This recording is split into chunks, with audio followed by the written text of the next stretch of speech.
Coming into your YouTube airways, I'm Vaughn, the Statman, and welcome to the Stat Room. Ladies and gentlemen, I am Vaughn the Statman, and you can follow me on Twitter at VonnTheStatman. And guys, check out my website, vonnthestatman.com. And these are some of the top dunks from the 2024 to 2025 NBA season. So without wasting any more of you guys' time, let's break it down.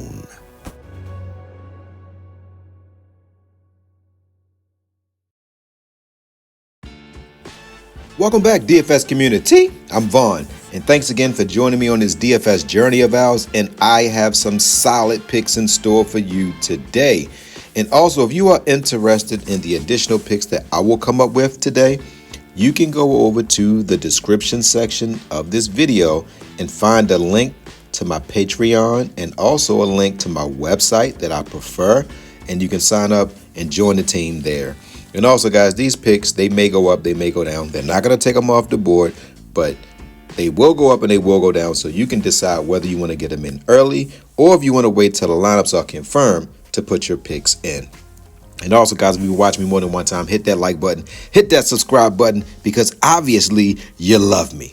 All right, guys, so let's get right into it. So we're going to go to Dallas, going to the New York Liberty.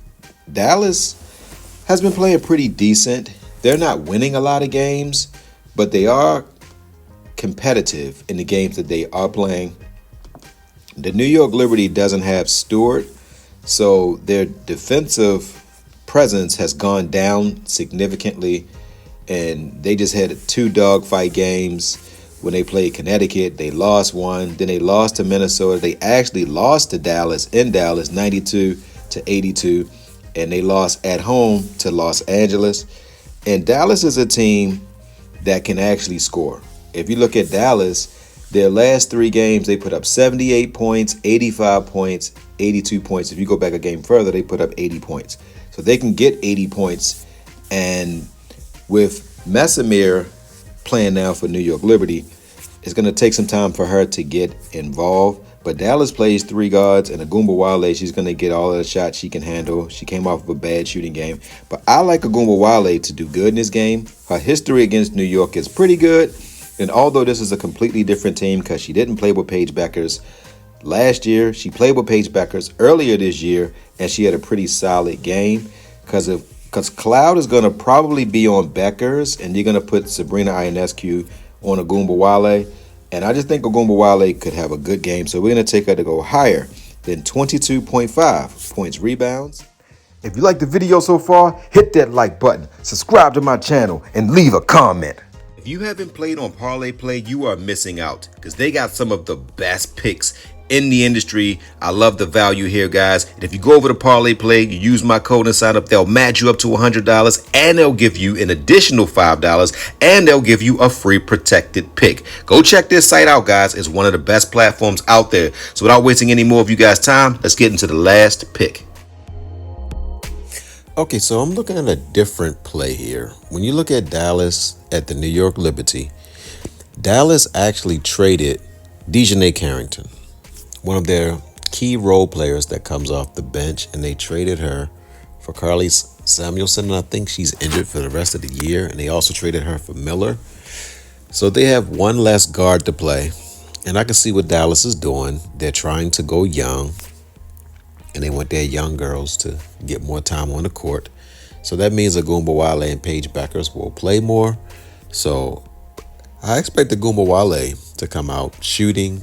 Last season, she did lead the WNBA in steals, so I expect her to get a steal or 2. So I like Agumba Wale also to go over her fantasy score of 27.5 fantasy score. If you don't have an account on Underdog, you can use my code V8Sports, and Underdog will match you up to $1,000 on your first deposit. So guys, use my code and get this money. Okay, guys, so the purpose of this segment is to show you guys what is the difference between a power play and a flex play, and how to actually put it into your lines. So once you have all your picks, you have to select at least 3 to do a flex. Now, power plays are not the plays that I recommend, but I can never tell anybody how to gamble. But I know that if you do the power plays, you will probably be adding money quite frequently on Prizepicks, so you can do what you want with your money. The flex plays, I like it. Whenever I do 3 picks or more, I do a flex. So once you have your pick selected, you go down underneath your last pick and click on the box that says flex play, and you're all set. All right, guys, so let's finish breaking down this video. All right, so we're going to finish this video off on Prizepicks. And as I stated earlier in the video, Ogunbowale is going to have to play good. If Ogunbowale has one of those 9-point games, Dallas will lose this game by 20 points. Now, this is a risky play because they did get rid of Dejanay Carrington. So that means Ogunbowale, Paige Beckers, and some of the other younger players like Queerly, we're going to have to play more minutes. Queerly is very short, but she's a great defensive player. Her and Ogunbowale, they both get steals. Beckers is actually a good defensive player as well. I don't know if Dallas is going to play Uri more in this game, but going against Phoebish and Jacquel Jones, I think that New York could punish them on the offensive side by going down low. Jacquel Jones should have a monster game in this one. If she doesn't have a monster game, then she might not have a monster game the rest of this season. But this is a perfect matchup for her. But Ogunbowale, I like her in fantasy score. I believe Ogunbowale can get at least 1 steal. She's going to have to score 15 or more points. This is going to have to be a game where she's going to need to score about 20. And her and Beckers are going to have to combine for at least 35. And I think she's going to have to get at least 5 assists. She'll get probably 2-3 rebounds, but 27.5 fantasy score, I'm going to take her for more.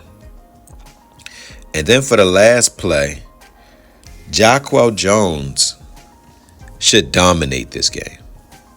I absolutely love Jacquel Jones in this game. I love Sabrina Ionescu. I don't see how Sabrina Ionescu doesn't get 42 fantasy score. I will say this, though. If you go and look at what Dallas has done against the other team's point guard, and Becker, she runs the point. Ogunbowale runs it at times. But they absolutely do well against the point guard position. But Ionescu is just on a heater. And I just think that no one can stop her right now, especially without Breanna Stewart. And they play pretty solid defense against Connecticut. But Connecticut is also an offensively challenged team. Beckers, Ogunbowale, and Queerly, they actually are a little bit better offensively, and so is Uri. She can shoot a 3-point shot. But I'm going to take Jacquel Jones to go higher than 34.5 fantasy score. I just think down low she's going to be too much. She should dominate the glass. She should have a double-double in this game. So that's going to be it, guys. You got Jones to go higher than 34.5 fantasy score and Ogunbowale to go higher than 27.5 fantasy score. So that is it, guys. Don't forget to win-win. That means give people what they want so you can get what you want. And don't forget to think in ink. That means write it down so that way it can come true. Good hunting on this 5-game slate. Love you guys.